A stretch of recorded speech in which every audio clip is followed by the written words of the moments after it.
So you just got a return request, and when you click on your options, you don't like the price and you want to provide your own label.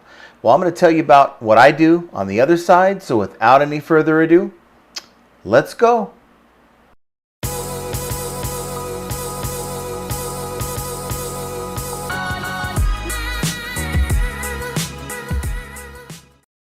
Hello everyone, welcome back to the channel. This is John from Flippin' Ain't Easy, and today I'm going to show you what I do when I'm providing my own return label on an eBay return. Now, you guys know I have my returns set to buyer pays return shipping.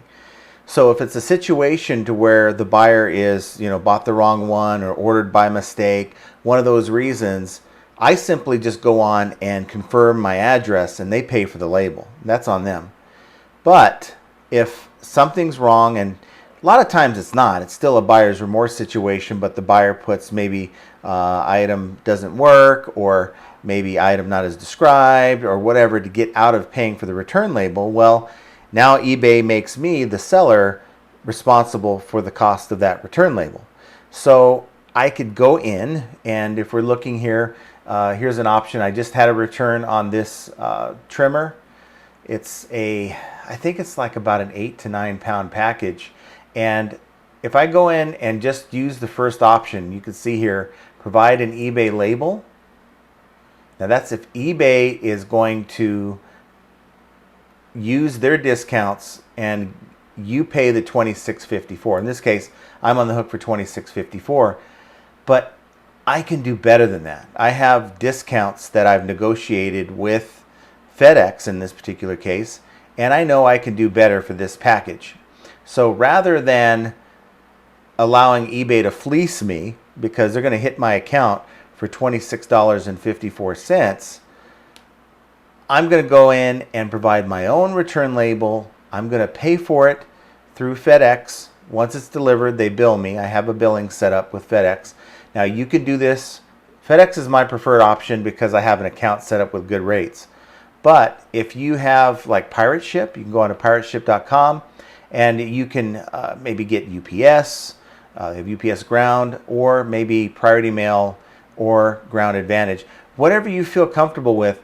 But for me, $26.54 is not comfortable. So what I'm going to do is I'm going to back out, and then I'm going to upload my own label. Now, what I like to do is, for those of you who just want to know, well, what are the steps involved? Okay, when you're on the screen, you can go to, well, let's go to this, upload your own label. And you'll see that it wants you to upload all the information, the carrier and all that.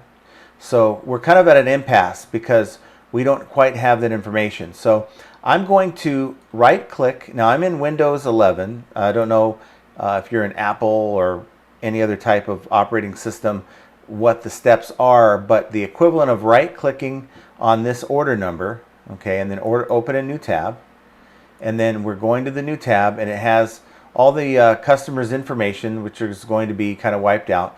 But for the purpose of this video, I'm going to use this information to generate this return label. So the next step here is to go into either FedEx, or you can go into Pirate Ship, you can go to UPS, whatever site you want to go to generate your label, and fill out all the forms here. So like I have my information already in the system. I'm going to put my contact name, my address, my zip code, the city, the state, the phone number. Usually I put mine there, and I then go in to put the weight.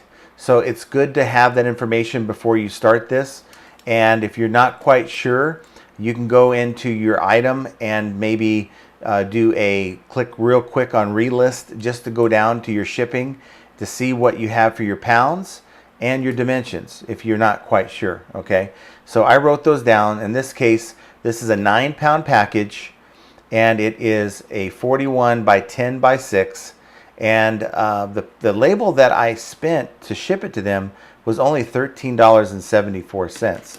So I'm hoping that that's what's going to happen here. Now here's something that's good to point out.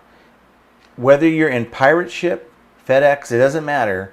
You're going to put the buyer's address in the from portion, okay? Because that's where it's coming from. And then in the to section, you're going to put your address, okay? Your name, your address, as if you were the person being shipped to, okay? Because that's what's happening. The buyer is shipping the item to you. So it just so happens that my label is going to be $11.11. So that's quite a savings from paying $26. So I'm going to go ahead and hit ship here. Okay.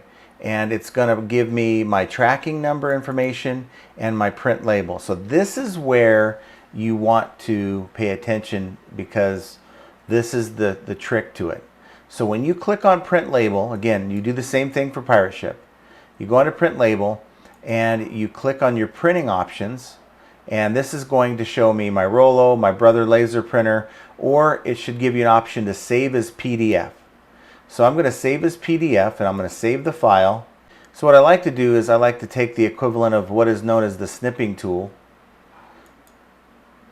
and I would like to go in and I will take a cutout, carefully cut this out, okay?